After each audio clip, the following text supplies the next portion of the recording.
विघ्नेश्वराय वरदाय सुरप्रियाय लंबोदराय सकलाय जगद्विताय नागाननाय श्रुतियज्ञ विभूषिताय गौरीसूताय गणनाथ नमो नमस्ते।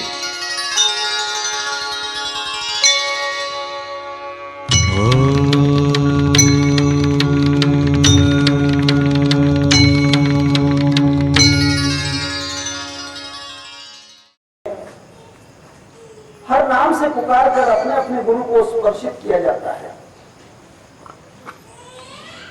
जिस भाषा में गुरु राजी हो, इस्लाम धर्म में भी गुरु को राजी करते हैं अस्सलाम वालेकुम, उसमें वे राजी हो जाते हैं। अलग अलग हैं, अलग अलग भाषाएं हैं। ये वाचिक स्पर्श है। शरीर का स्पर्श बड़ा ही सिंपल है। वाचिक स्पर्श जो होता है 3 प्रकार का है।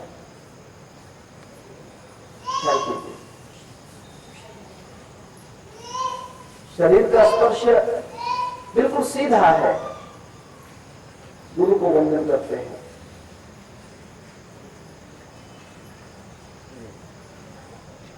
फिर शरीर स्पर्श के भी 3 प्रकार किए साधकों ने, गुरु ने नहीं किए, शिष्यों ने किए। शिष्यों की इच्छा हुई कि जब वाचिक स्पर्श 3 प्रकार से हो सकता है तो कायिक स्पर्श 3 प्रकार से क्यों नहीं। पहला जो कायिक स्पर्श है वह अपना सर गुरु के चरणों में रखकर होता है।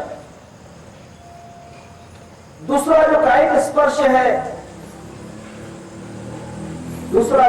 स्पर्श है, गुरु को स्नानादि करवाते हैं, ये कायिक स्पर्श है। ये शिष्यों ने किए हैं, गुरु नहीं कहते।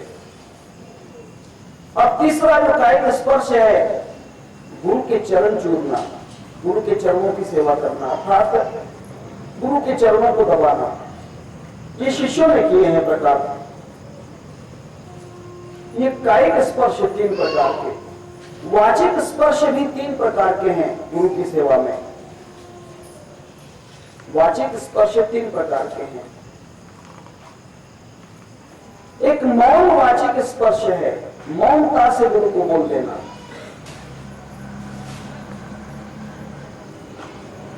गुरु सामने बैठे हैं और शिष्य कुछ भी नहीं कहता है, हाथ जोड़कर खड़ा है, कुछ बोलना चाह रहा है, बोलना चाहता है, बोल तो नहीं रहा है। बिना बोले ही गुरु समझते हैं कि कुछ तो भी इसके मन में है। गुरु पूछते हैं कि क्या बात है। मौन में वाचिक स्पर्श हो गया। ये सबसे अच्छा स्पर्श है, ये सबसे अच्छा स्पर्श है। गुरु के सामने मौन का धारण करके खड़े रह जाओ,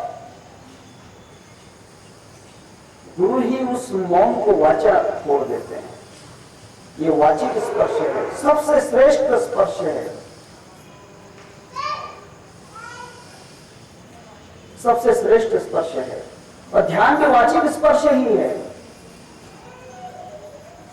गुरु को स्पर्श किया जाता है बिना बोले। बोल तो रहे हैं लेकिन मुंह से नहीं। सुरती सुमरन लगाए के मुख से कछु न बोल, बाहर के पट बंद करो अंदर के पट खोलो। बाहर से कुछ नहीं बोलता है। मौन वाचिक स्पर्श है, मौन वाचा से स्पर्श है। दूसरा स्पर्श जो है,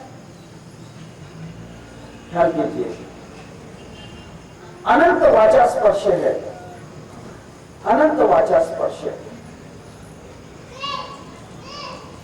जहां भी जाते हैं गुरु का ही स्मरण करते हैं। गुरु के सिवा और कोई स्मरण नहीं, गुरु के सिवा और कोई बात नहीं। जहां भी जाएंगे गुरु की ही चर्चा है, गुरु की ही बात है। ये अनंत वाचा स्पर्श है। और तीसरा जो है तो वैखरी वाचा स्पर्श है। वैखरी वाचा स्पर्श में भी 3 प्रकार हैं।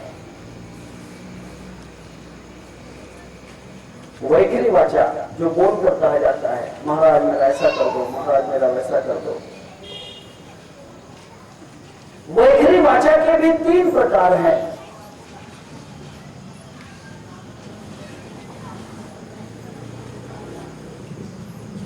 एक तो है अगम वाचा, अगम वैखरी वाचा होना चाहिए। अगम वैखरी वाचा से गुरु को स्पर्श करोगे, गुरु आनंदित हो जाएंगे। महाराज मुझे ये बात नहीं समझी है, मेरी समझ में नहीं आ रहा है। अगम वाचा, मुझे वो बात गम नहीं पड़ती, मेरी बुद्धि में बात नहीं आती है, गुरु समझा कर कहते हैं। अगम वाचा, जो शिष्य प्रश्न पूछता है गुरु से, अपनी शंकाओं का समाधान करना चाहता है, गुरु आनंदित है कि यह शिष्य जानना चाहता है। ये मुख्य है, ये अगम वाचा स्पर्श है, अगम वैखरी वाचा स्पर्श है। वैखरी से अगम वाचा, जो नहीं समझ में आ रहा है वहां दूसरा गम वाचा स्पर्श है। जो समझ रहा है वह गुरु को बता रहा है कि महाराज मुझे सुगंध आ रही है, गुरु आनंदित होंगे, अच्छी बात है। महाराज मुझे कल के दिन प्रकाश दिखाई दिया, मुझे ऐसा लगा कि मैं शरीर में नहीं हूं, ये गम वाचा स्पर्श है। गम वैखरी वाचा स्पर्श है। यहां भी अच्छा ही है। और एक निगम वाचा स्पर्श है। निगम वाचा वैखरी से निगम वाचा कही जाती है। निगम वाचा का मतलब यह है, निगम वाचा का मतलब यह है कि कहीं से गुरु से ऐसी बात पूछना चाहिए जो गुरु ने पहले कभी कही थी। निगम वाचा जो चली गई है। अगम का मतलब आना और निगम का मतलब चली जाना। जो बात हो चुकी है, महाराज कल आपने प्रवचन में ये बात कही थी, कृपा करके वो बात फिर से बताएंगे तो बहुत अच्छा हो जाएगा। ये निगम वाचा स्पर्श है, गुरु उसमें भी बड़े आनंदित हैं, उस पर भी कृपा हो जाती है कि इसने कल की बात याद रही, इसे कल का श्लोक याद था, कल का जो संबंधित विषय था, ज्ञान की चर्चा थी, वहीं से याद है। वो निगम वैखरी वाचा स्पर्श से गुरु को स्पर्शित करता है, तब गुरु की कृपा हो जाती है। काया का 3 स्पर्श, वाचा का 3 स्पर्श, मन का भी 3 प्रकार से स्पर्श है। मन के द्वारा भी गुरु का स्पर्श किया जाता है।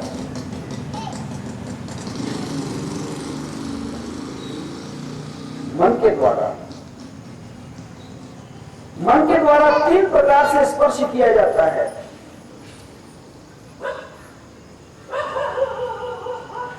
गुरु को स्पर्श करना चाहिए 3 प्रकार से, मन से। मन का स्पर्श अगर गुरु को होता है तो गुरु को मन का स्पर्श समझेगा। गुरु कहीं भी हो, मन का स्पर्श समझ जाता है,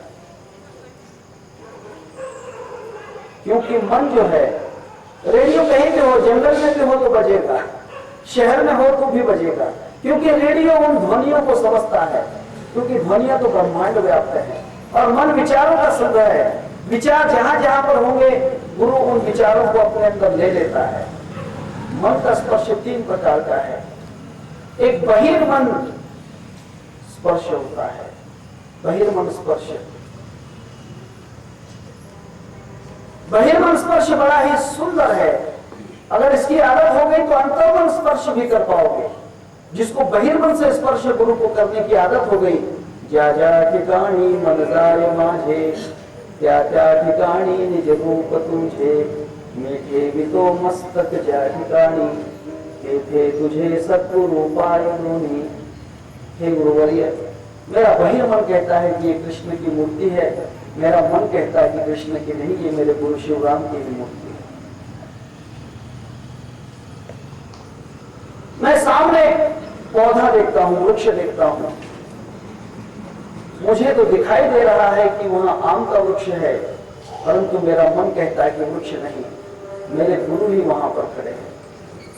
दिखने में तो आकाश दिखाई देता है बहिर्मन से, लेकिन नहीं, ये आकाश नहीं, मेरे गुरु का विशाल रूप है। ये बहिर्मन स्पर्श है। क्योंकि गुरु अखंड मंडलाकार है और इस स्पर्श को गुरु जान जाते हैं। ये स्पर्श गुरु जानते हैं। ये बहिर्मन स्पर्श है। फिर अंतर्मन से स्पर्श है। अंतर्मन से गुरु को स्पर्श करना चाहिए। अंतर्मन से स्पर्श बाहर नहीं, अंदर करना पड़ता है। अंदर आंखें मीच कर अंतर मन से गुरु को स्पर्श करो। गुरु की मूर्ति सामने लाओ। इसी को ही ध्यान मूलम गुरु मूर्ति कहा है। ये अंतर मन से स्पर्श है। तीसरा स्पर्श, तीसरा मन है जो आपकी समझ में नहीं आएगा। उन्मन गुरु स्पर्श है। उन्मन का गुरु स्पर्श बड़ा ही कठिन तो नहीं है, बहुत आसान है। जाने वाले के लिए कठिन नहीं, दिल्ली दूर नहीं है, दिल्ली दूर नहीं। अगर करेगा तो उसके लिए दिल्ली दूर नहीं। उन्मन स्पर्श है। उन्मन का मतलब यह है कि वहां अंतर्मन भी नहीं, बहिर्मन भी नहीं, मन न होते हुए भी गुरु का स्पर्श है। उन्मन अवस्था के अंदर अर्थात क्या हो सकता है? उन्मन एक मन है, मन की विरुद्ध दिशा है। अगर उन्मन से गुरु को स्पर्श किया तो क्या होगा? बड़ी मौज है गुरु भक्ति में। आप कभी बच्चों का खेल देखते होंगे, एक ढेला ऊपर उड़ाते हैं और बोलते हैं कि चित, बोलिए पट, हेड, टेल, ऐसा उछालते हैं। एक कहता है कि नहीं चित, और वो अगर पट उल्टा गिरता है, उसमें अशोक स्तंभ का चित्र नहीं आता है, उल्टा आ जाता है। तब क्या होता है? बोलने वाला हार जाता है और जिसने पैसा उछाला है वह जीत जाता है। उन्मन में क्या होता है? ध्यान करने वाला हार जाता है और जिसका ध्यान कर रहे हो वह जीत जाता है। इससे फायदा क्या है? हारा सो हरि को मिले, जीता यम के द्वार। जो हार जाता है गुरु भक्ति में कि महाराज अब तो मेरा मन भी नहीं, वो जीत गया, वो जीत जाता है। वही विजयी भोग होते हैं, उसी को विजयश्री प्राप्त होती है।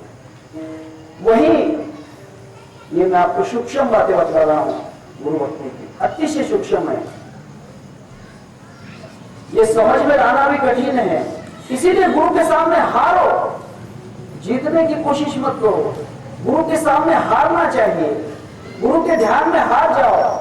खुद फना हो के जात में मिलना ये मजा में हुबाब में देखा, आपको सौंप गैर को लिज्जत ये मजा में कबाब में देखा, यार का वस्त्र ख्वाब में देखा, नूर हक को हिजाब में देखा। खुद को मिटा दो। आपके मिटने से आप नहीं मिटेंगे। अगर जितना मिटोगे उतना टिकोगे, जितना मिटते जाओगे उतना टिकते जाओगे, बहुरूप हो जाओगे, विशाल हो जाओगे। एक बीज मिटता है तो हजारों बीज लेकर उगता है। एक बीज मिटता है, जमीन में पौधा बनने के लिए एक बीज नष्ट होता है, तो जब वृक्ष बनता है तब करोड़ों बीज उसके अंदर से निकलते हैं,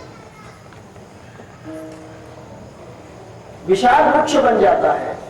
इसीलिए उन्मन में गुरु का ध्यान करो, मिटा दो खुद को।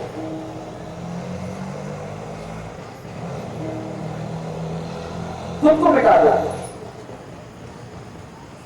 गुरु का ध्यान करते करते खुद मिट जाओ, आप बच जाओगे। दिखाने में आप नहीं दिखोगे लेकिन आप ही रहोगे। दूध में शक्कर मिट जाती है, शक्कर होती है ना मीठी, वो दूध में डालने से दूध में वो पिघल जाती है, मिट जाती है, शक्कर दिखाई नहीं देती है, लेकिन दूध को मिठास आ जाती है, दूध मीठा हो जाता है, दूध का स्वाद और बढ़ जाता है, दूध का स्वाद बढ़ जाता है। लोग फिर उस दूध को दूध के कारण नहीं पीते, उस शक्कर के कारण पीते हैं।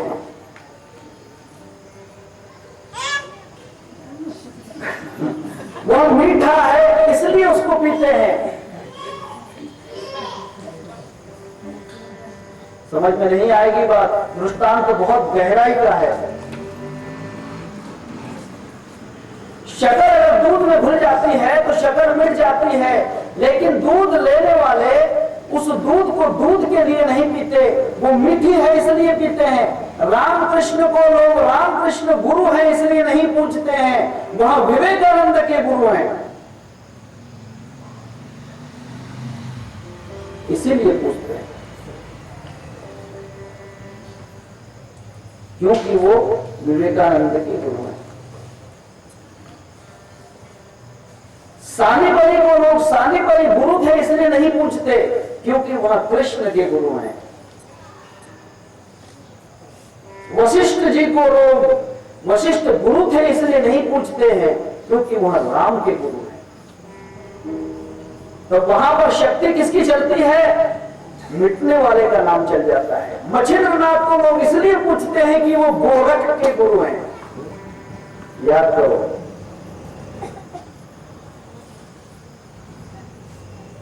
इसको कहते हैं मानसिक स्पर्श, मन से स्पर्श करना, उन्मन स्पर्श करना। देखो अगर जमता होगा तो बहुत अच्छी बात है। मन से स्पर्श करना बहुत दूर है, कठिन है, लेकिन किसी किसी को तो भूल जाएगा। कोई तो भी शिष्य गुरु में पूरा समा सकता है। जो शिष्य गुरु में समा जाता है, पूरा गुरु में मन से पूरा एक रूप हो जाता है गुरु से, फिर गुरु का नाम नहीं चलता है, उस शिष्य का गुरु गुरु रहता है और चेला शक्कर बन जाता है। यह मन का स्पर्श है। हे पार्वती, गुरु गीता बहुत कठिन है समझना, इतना आसान नहीं है। स्वदेशी कश्येव शरीर चिंतनम भवेद अनंतस्य शिवस्य चिंतनम। स्वदेशी कश्येव च नाम कीर्तनम भवेद अनंतस्य शिवस्य कीर्तनम। हे पार्वती, गुरु का ध्यान कर, तब शिव का अनंत ध्यान हो जाएगा। गुरु का नाम कीर्तन कर, तब भगवान शिव का अनंत नाम कीर्तन हो जाएगा। इसलिए काया से, वाचा से और मन से गुरु को स्पर्शित करना चाहिए। विधियां मैंने बताई हैं, तीन विधियां हैं, एक एक में तीन विधियां हैं। यह विधियां अगर आप कर सको तो बहुत अच्छी बात है।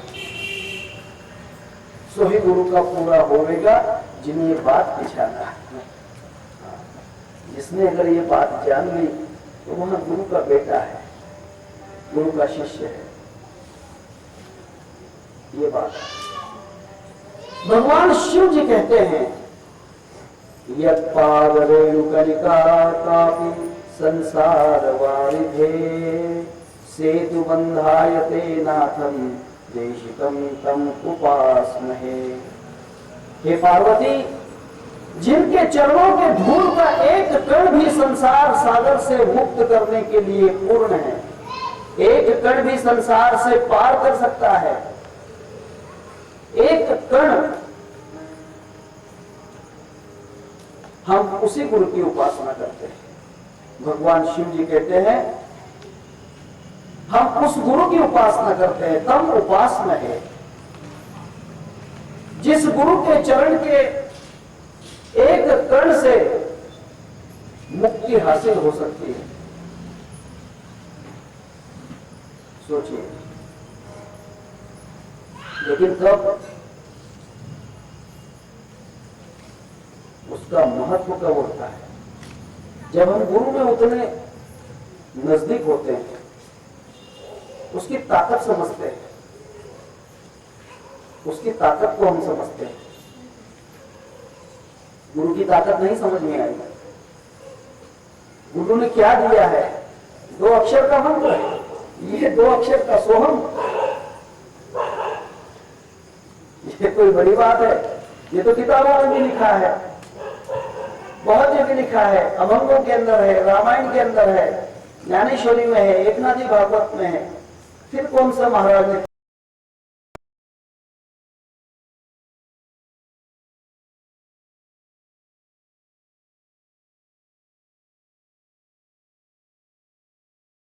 मार दिया, कीमत नहीं है।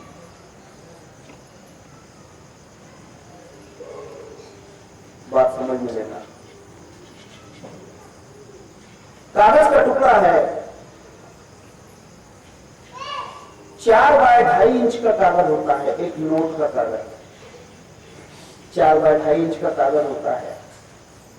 उस नोट के कागज के ऊपर अगर 10 रुपए का स्टैंप मार दो तो वो 10 रुपए की कीमत का हो जाता है। अगर 50 का स्टैंप मार दो तो 50 की कीमत, कागज वही रहेगा।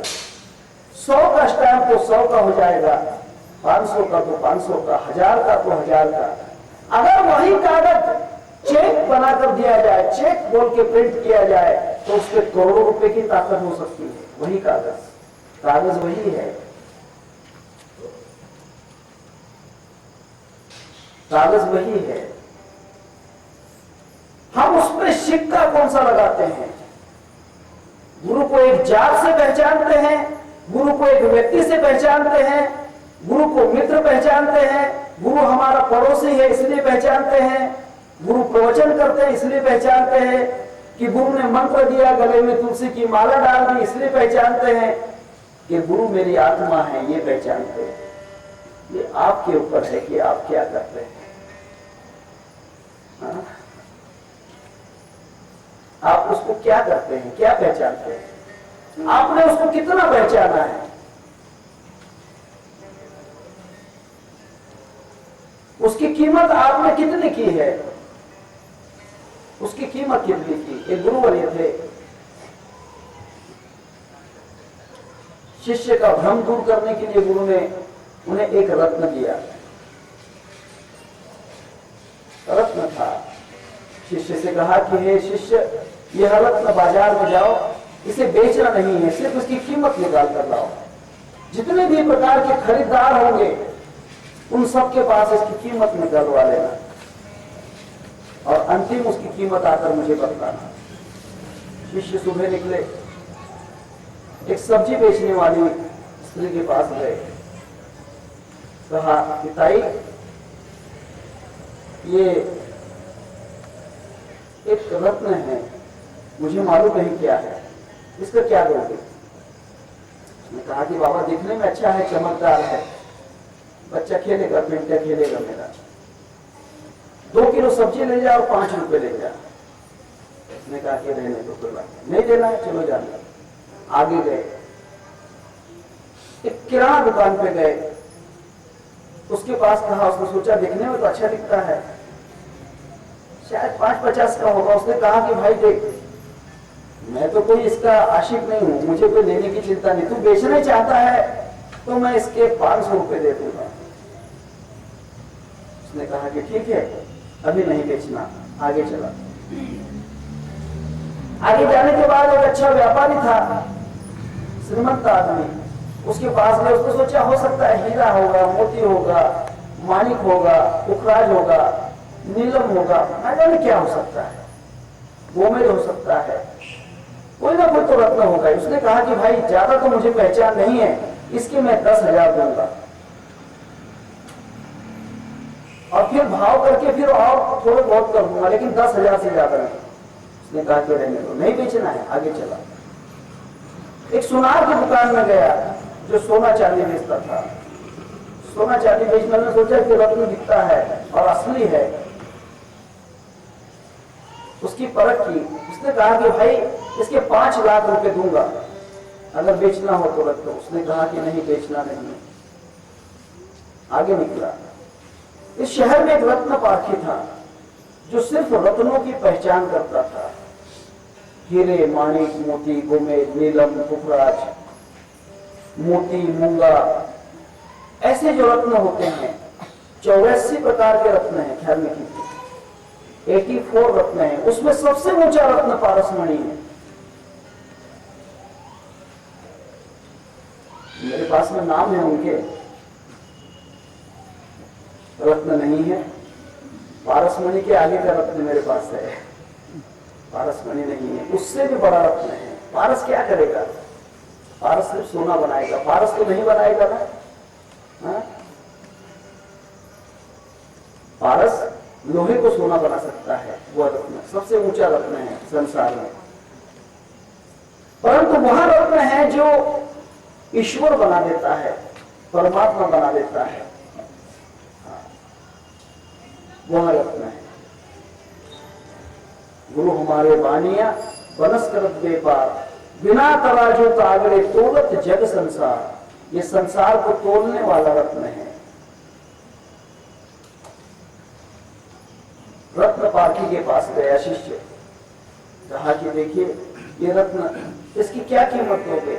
उसने देखा, अरे ये तो बड़ी अजीब चीज है। उसने कहा कि भाई कहां से लाए? उसने कहा कि मेरे गुरु ने दिया है, मेरे गुरु ने कहा कि इसकी कीमत निकलवा लो।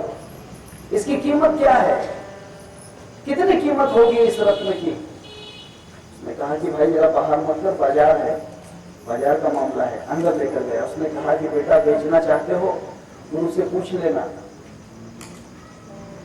वैसे तो मुझे खरीदने की ताकत नहीं है, फिर भी मेरे पास जितना है मैं देने के लिए तैयार हूं।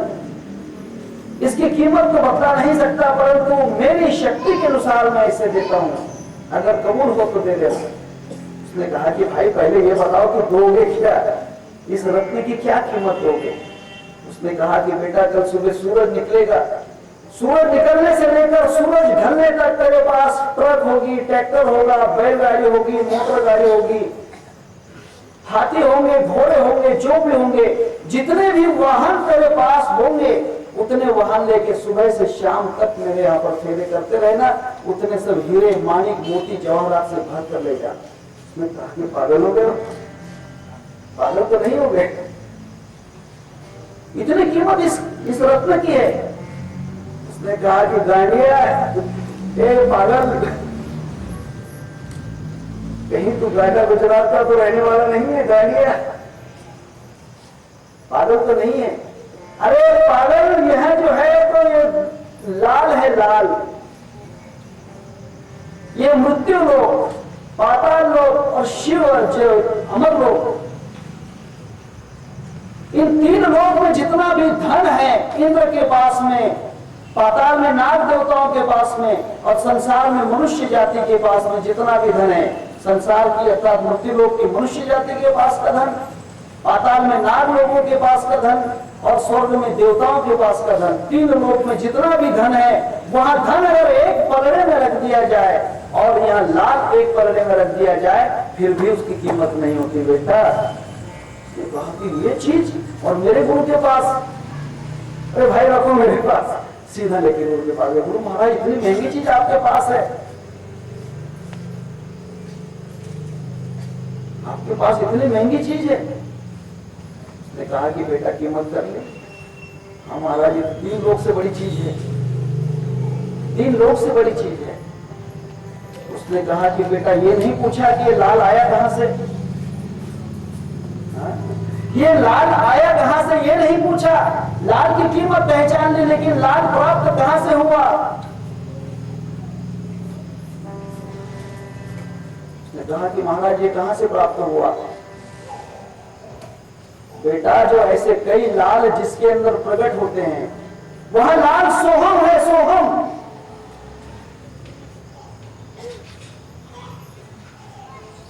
लालों का भी लाल है, ऐसे कई लाल उस सोहम के अंदर है, वहां लाल सोहम का लाल है। उसने कहा कि इसमें लाल प्राप्त होता है। बेटा ये संसार किसने बनाया है? उसने कहा कि भगवान ने। फिर ये सोहम क्या करता है?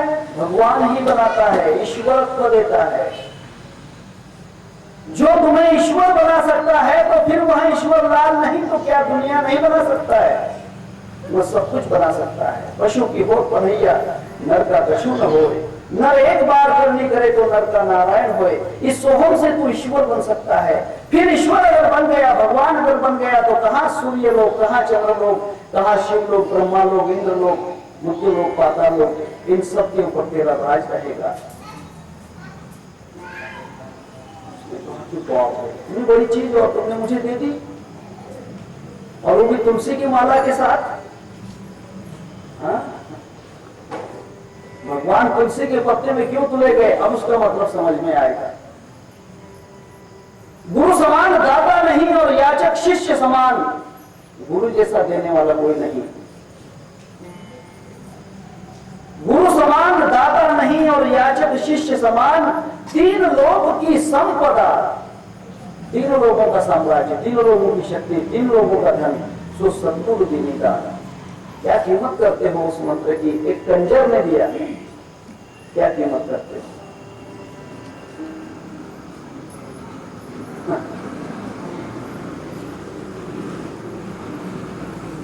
कीमत नहीं कर सकते। यह बात शिष्य की समझ में आ गया कि महाराज मेरी बहुत बड़ी गलती है और मैं इस बात को नहीं समझ सका। मैं इस बात को शब्द ही लेकर समझा था, वह शब्द नहीं है, वह शब्द नहीं है, परमात्मा स्वरूप होने की चाबी है, ईश्वर बनने का संकेत है, ईश्वर बनने का रत्न है। एक शब्द गुरुदेव का सोहम, एक शब्द गुरुदेव का ताका अनंत विचार, थाके मुनिजन पंडिता वेद न पावे पार।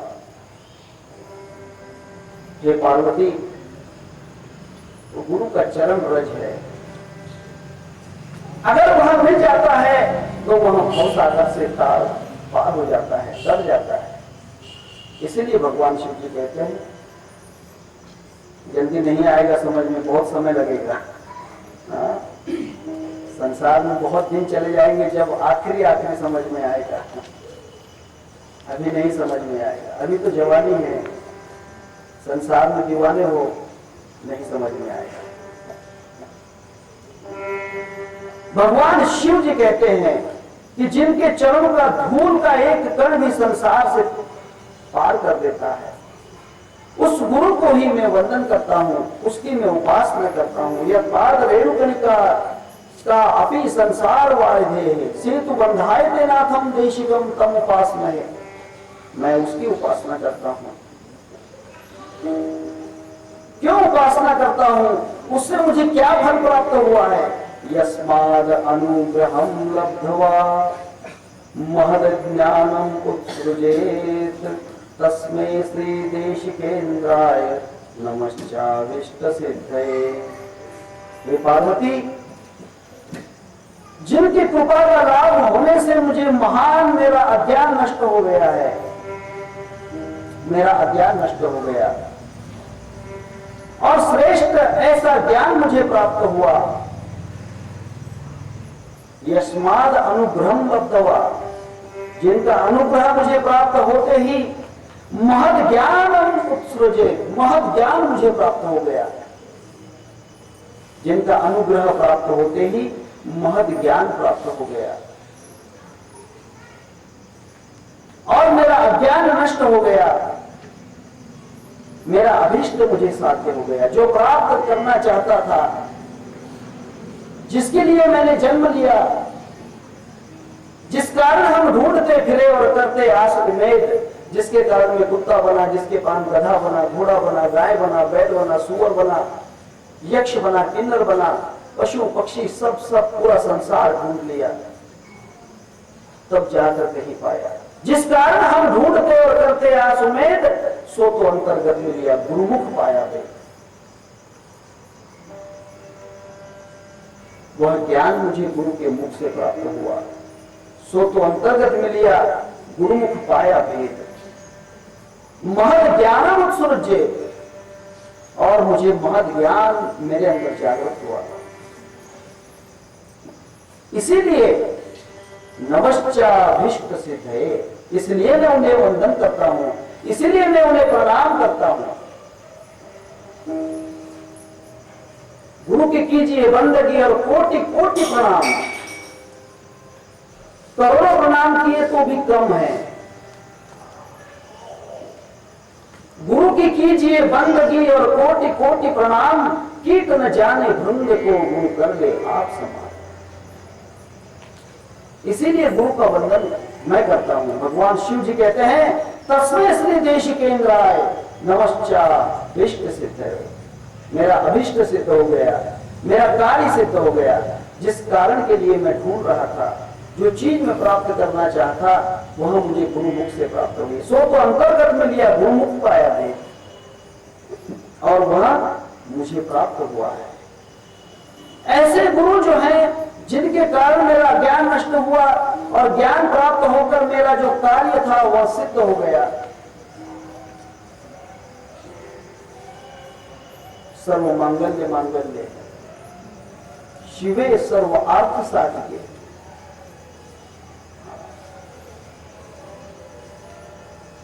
ये जो सर्व अर्थ है शिव का सर्व अर्थ। शिव का मतलब आत्मस्वरूप, शिव मतलब आत्मा, शिवोहम शिवोहम।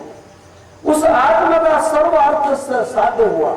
सर्व मांगल्य मांगल्य, सर्व मंगल्य मंगल हो गया, अमंगल कुछ भी नहीं रहा। शिवे सर्वार्थ साधिके शरण्य त्र्यंबके गौरी।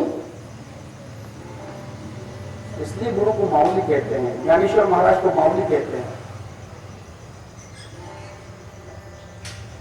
गुरु की वंदना करते हैं। सदगुरुनाथ माझे आई मला ठावयावा पाई। गुरु हमारी माँ है, त्वमेव माता पिता त्वमेव, त्वमेव बंधु सखा त्वमेव, त्वमेव विद्या द्रविणम त्वमेव, त्वमेव सर्व मम देव देव। तुम सब ही मेरे देवादिदेव हो, तुम पहले मेरी माता हो। त्वमेव माता पिता त्वमेव, पहले तो तुम मेरी माँ हो। शरण्य त्र्यंबके गौरी, तुम मेरी माँ हो।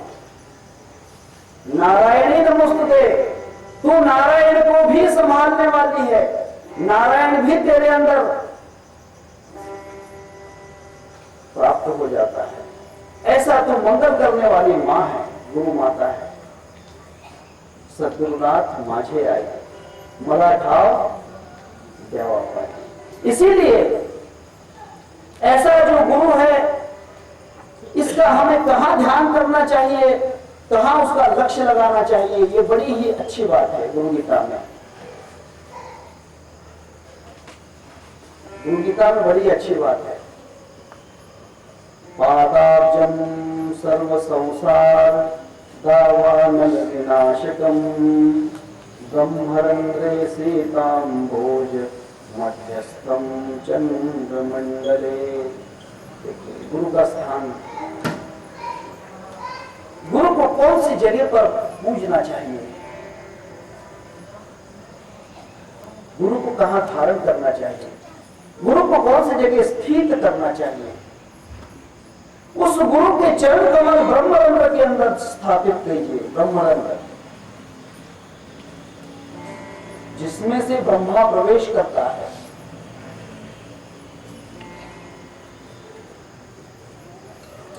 कहीं कहीं पूछते हैं आने की बात कौन, जाने का घाट कौन, ब्रह्म का कपाट कौन, जीव कौन, शिव कौन, जीवे कौन, मुवे कौन में कौन समाया है। इतनी बात नहीं जाने कहे निपट निरंजन। आगे नहीं कहूंगा, इसके आगे नहीं कहूंगा। क्या झक मारा आया है, क्या दुनिया में झक मारने के लिए आया है, क्या काम के लिए आया है। आने का रास्ता मुझे मालूम नहीं, आने का ब्रह्मारंध्र है। बच्चा जब पैदा होता है तब उसका ये जो ब्रह्मारंध्र है, छोटे बच्चे का 1 महीने तक, किसी किसी का 1.5 महीने तक ये हिलते रहता है। बच्चा जब सांस लेता है तो ये तालू हिलते रहता है, क्योंकि आने का द्वार है, आने का रास्ता है। ब्रह्मरंध्र से उसका प्रवेश है, ब्रह्मरंध्र से प्रवेश है।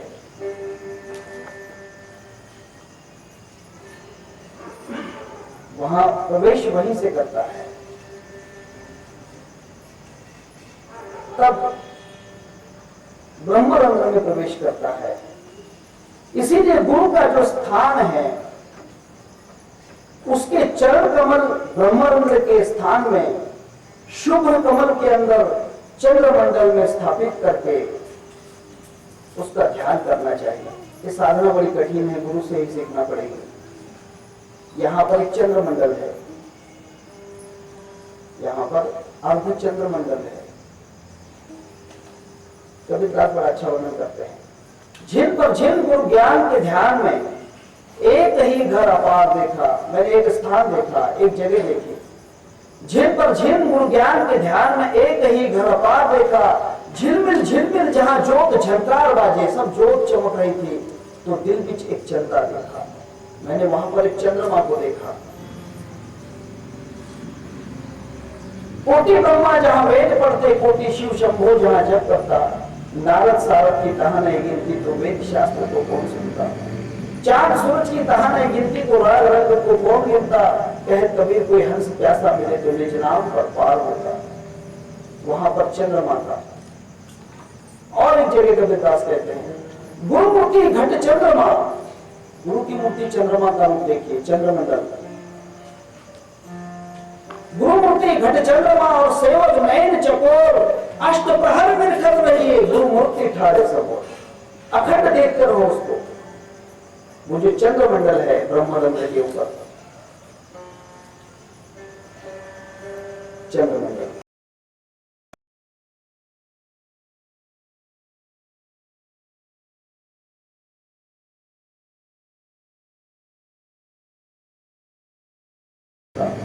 चांद सूरज की तहा नहीं गिनती तो राग रंग को कौन गिनता। कहे कबीर कोई हंस प्यासा मिले तो निज नाम पर पार होता। वहां पर चंद्रमा था। और एक जगह कबीरदास कहते हैं, गुरुमूर्ति घट चंद्रमा, गुरु की मूर्ति चंद्रमा का रूप देखिए, चंद्रमंडल। गुरुमूर्ति घट चंद्रमा और सेवक नयन चकोर, अष्ट प्रहर में कर रही है गुरुमूर्ति ठाड़े सबोर। अखंड देखकर हो उसको, वो जो चंद्रमंडल है ब्रह्मरंध्र के ऊपर, चंद्रमंडल। उस चंद्रमंडल के अंदर चंद्रमा का प्रभाव जो है अपने अंदर देखिए, ये बहुत दूर का ध्यान है, इतना आसानी का नहीं है। बहुत लंबी कथा मैंने आपको कह दी। ये ध्यान आसान नहीं है, इसके लिए आपको करीब 12-15 साल ध्यान करना पड़ेगा। 12 साल 15 साल, वो भी नॉन स्टॉप करना है, रुकना नहीं, रुकना नहीं। कहीं त्योहार के कांटों के साए मिलेंगे चल के बाहर के, वहां पर आए आनंद, वहां पर होगा। ये 12-15 साल की साधना है। चंद्रमा का जब वहां पर प्रकाश हो जाता है, गुरुमूर्ति घट चंद्रमा, वहां मूर्ति से चंद्रमा का प्रकाश जब प्रकाशित होता है, गुरुमूर्ति घट चंद्रमा सेवक नयन चकोर, अष्ट प्रहर निर्गत रही है गुरुमूर्ति ठाड़े सबोर। भगवान शिव जी कहते हैं कि हे पार्वती, पादाब्जम उसके जो चरण हैं, सर्व संसार दावानल विनाशकम, संसार की अग्नि को जो नष्ट करते हैं, अर्थात जन्म मरण से दूर करते हैं, उसको ब्रह्मरंध्रे सीताम भोज मध्यस्थम चंद्रमंडले, उस चंद्रमंडल में उसको स्थापन कीजिए।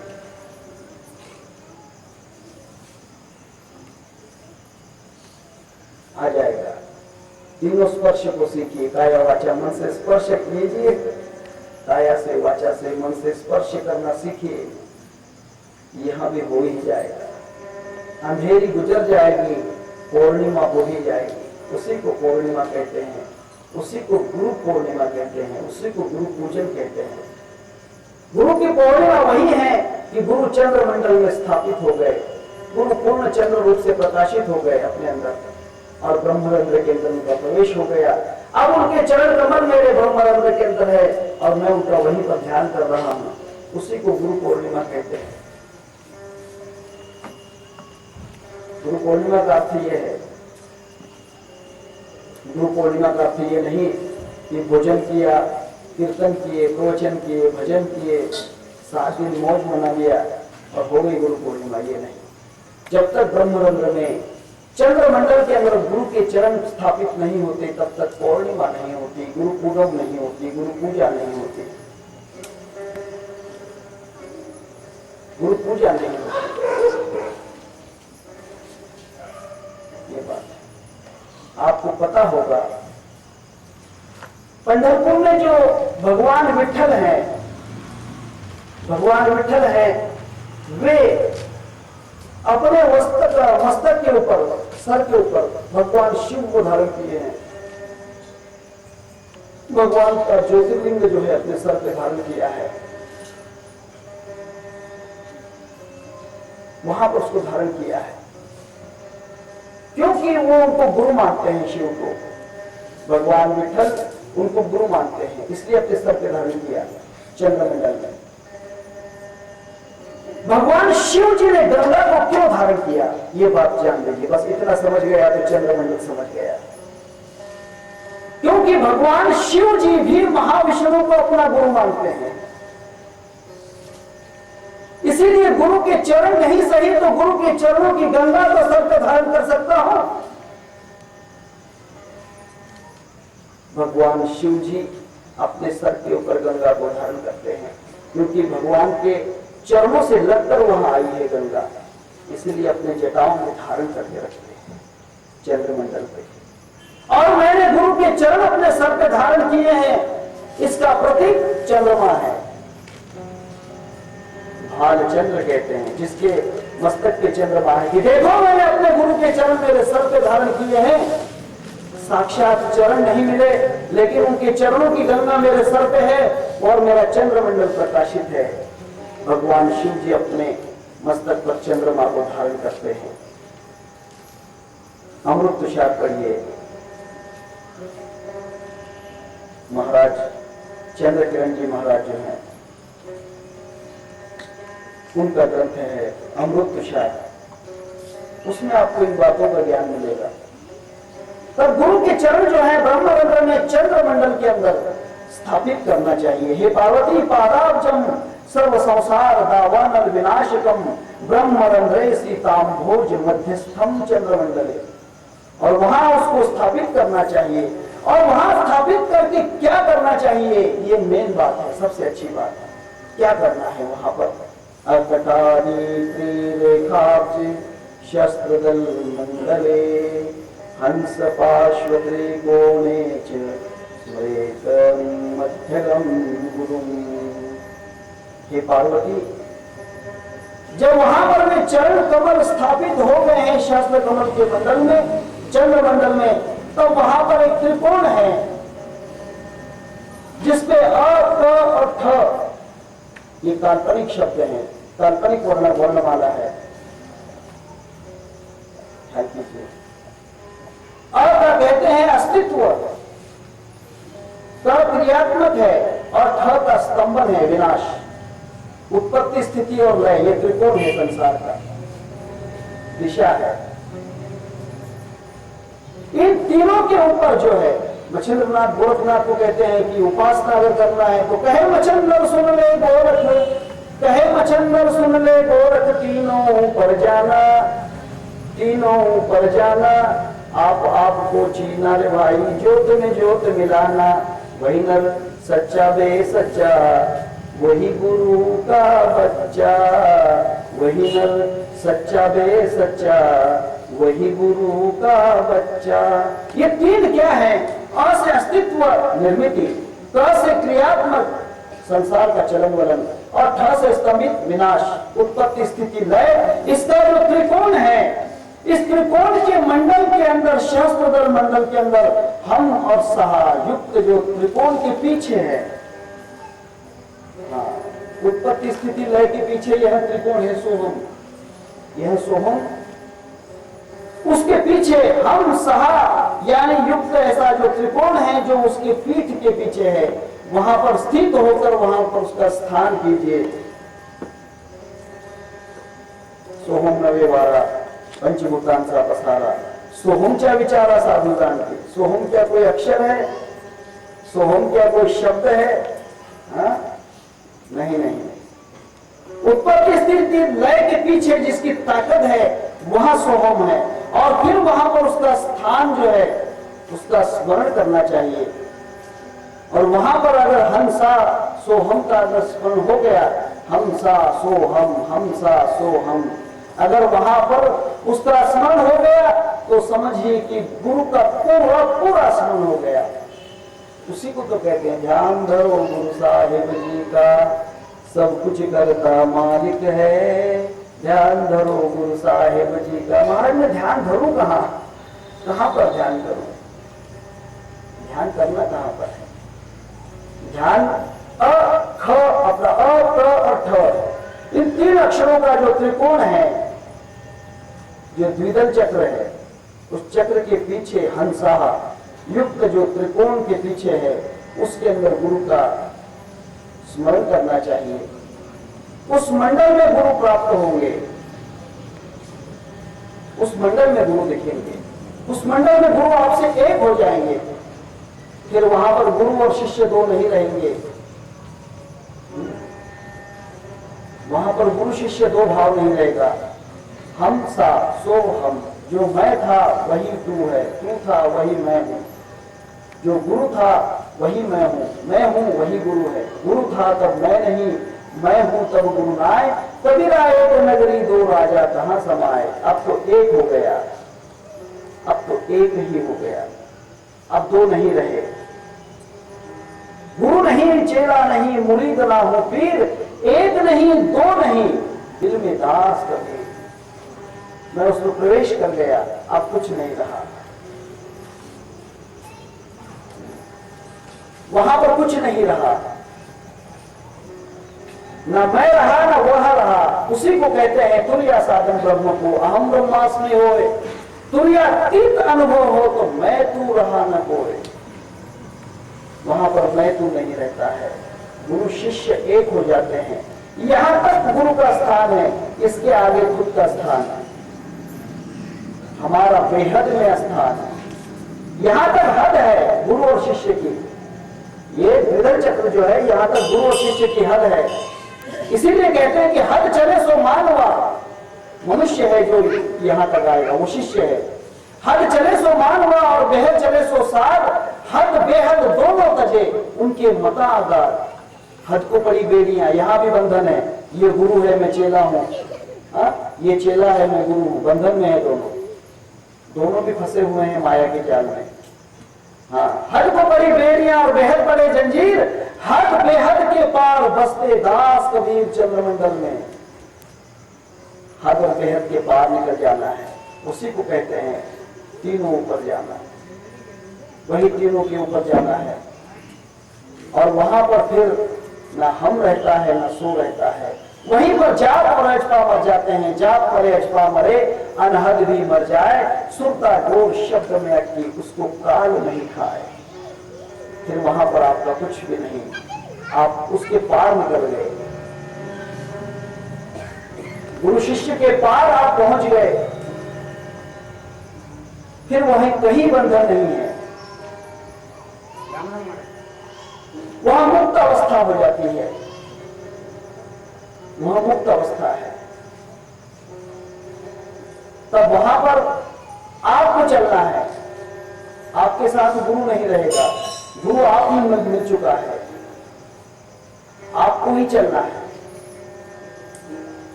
फिर आपके साथ गुरु नहीं रहेगा, आपको पकड़ने वाला गुरु नहीं रहेगा, गुरु ही आप में समाविष्ट हो गया।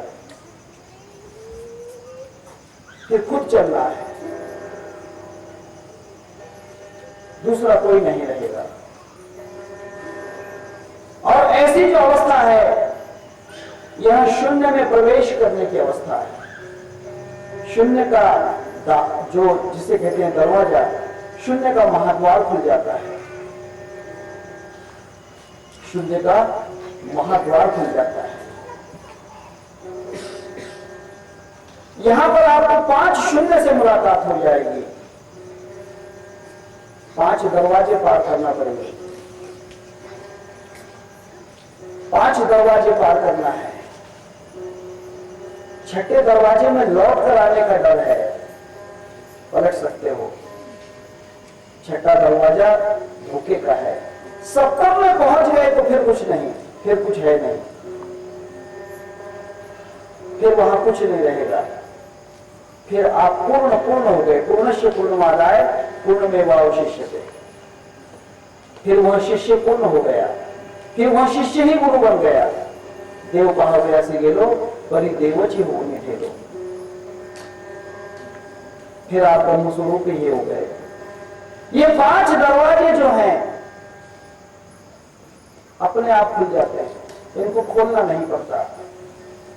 ये खुलने वाले दरवाजे हैं, खोलने वाले नहीं, इनको खोलना नहीं है। जैसे जैसे आप आगे बढ़ोगे दरवाजे अपने आप खुलते चले जाएंगे। ये आउट, प्यूट, श्रीहाट, गोलाट और ललाट और भ्रमर गुफा,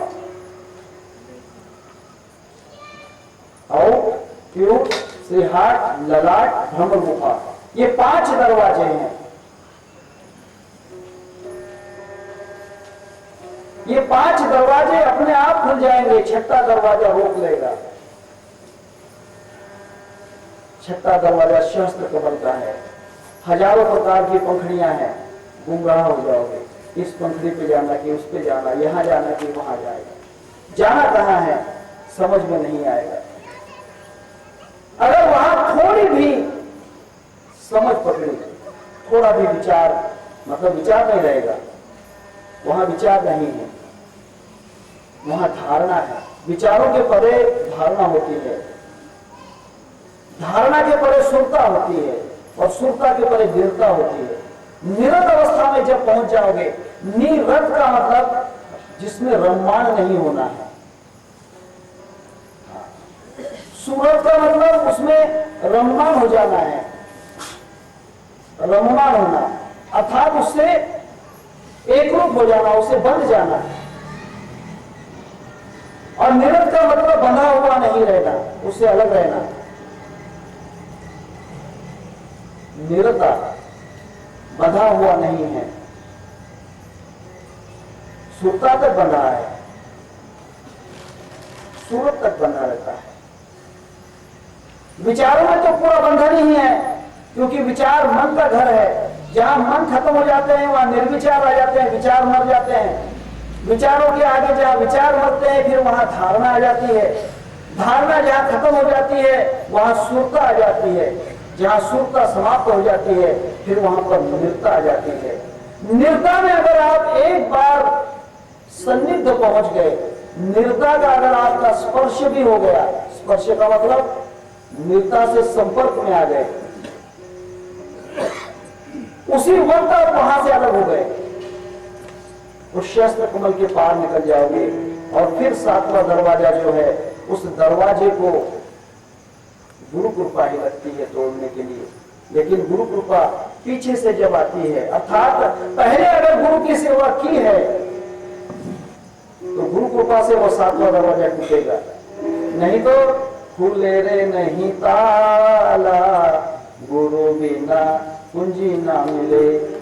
हाँ, गुरु ने अगर वहां कृपा की है, गुरु कृपा निर्मल भागीरथी दया क्षमा यमुना सरस्वती असी पदे एकत्र जेते स्वानुभव स्नान है मुक्त स्थिति झाली संध्या संदेह मादा गेला आत्माराम हृदय प्रगटला। फिर वहां पर क्या होता है, जो 7वां दरवाजा है, 7वां दरवाजा वह नील बिंदु का है। उस नील बिंदु को आप नहीं तोड़ सकते, आपकी ताकत नहीं, क्योंकि आप तो है नहीं, तुम भी नहीं, हम भी नहीं, नहीं रंग आ रहा है, आकार नहीं, निराकार नहीं, नहीं पिता ना माए, आवे नहीं जावे नहीं, नहीं हिले ना हिला, नहीं पुरुष नहीं नारी, नहीं गुरु नहीं चेला, नाना निरंतर हम रमे हम रहते गंभीरा, कहे कबीर सुन भाई साधो पंडित करो विचारा। फिर वहां तो गुरु चेला है नहीं, परंतु गुरु की कृपा जब अगर होगी, गुरु कृपा निर्मल भागीरथी, अगर गुरु की कृपा वहां पर रही तो गुरु की कृपा से वो 7वां दरवाजा अपने आप टूट जाता है। वो 7वां दरवाजा गुरु का, उसी को कबीरदास ने लिखा है, गुरु मारे शब्द तो फूट जाए ब्रह्मांड। उस बीज में ब्रह्मांड समाया हुआ है, पूर्ण विश्व समाया हुआ है, पूर्ण चंद्र सूर्य ब्रह्मा विष्णु महेश सब उसी में समाया है, उसी में विराट है। गुरु मारे शब्द तो फूट जाए ब्रह्मांड, न्यारे न्यारे रंग देख ले सप्तदीप न उठाए। हे पार्वती, इसीलिए गुरु के चरण जो है उस त्रिवेणी के अंदर अ, क और ठ, इन 3 अक्षरों के पीछे हम सा नाम का जो गुरु का चरण है उसमें स्थापित कर और वहां गुरु की पूजा कर, तब जाकर कहीं 7वां दरवाजा खुलेगा। और 7 दरवाजे खुल गए, समझ लेना कि फिर कुछ नहीं, आर पार कुछ नहीं, छोड़ भ्रम का फंद, अब सत्संगत में लगे रहो सदा होता आनंद। फिर बस आनंद लेना है, प्रवचन करना है, कीर्तन करना है, आपण करेल नव्हे ते नवल पुढे उतरेल सर्वांची तो ज्ञानी खरा तारी तुझिया से वेळोवेळा त्याशी शरण जावे। फिर उनका कार्य खुद के लिए नहीं होता है, जगाच्या कल्याणा संताच्या विभूती, यह कष्टविधि परोपकार है। संसार के कल्याण के लिए फिर वो कार्य करेंगे, खुद के लिए नहीं। अब खुद के लिए बचा ही क्या है, पाना था सो पा चुके, फिर क्या पाना बाकी है, जाना था सो जा चुके, फिर कहां जाना बाकी है। अब तो कहीं जाना भी नहीं, आना भी नहीं, आवे नहीं जावे नहीं, हाँ आवे न जावे मरे न जन्मे, ऐसा निश्चय कीना साधो हम गुरु गम आत्म चीना। गुरु की कृपा से हमने वो उस आत्मा को प्राप्त कर लिया, गुरु की कृपा से हम उस स्वरूप को प्राप्त कर लिया, और यही आपको प्राप्त हो सकता है अगर गुरु की साधना में रहो, तन से मन से और वचन से गुरु का स्पर्श करो, गुरु के संबंध में रहो, गुरु का चिंतन, गुरु का ध्यान, एक गाओ हमें मिठो बाचेना, अर्थात गुरु का स्मरण कीजिए, भगवान का स्मरण कीजिए, गुरु भगवान है ऐसा समझकर उसको अपने चित्त में धारण कीजिए, अपना कार्य अपने आप होता रहेगा। सद्गुरुनाथ महाराज की जय। हरे राम राम राम हरे हरे, हरे कृष्ण कृष्ण कृष्ण हरे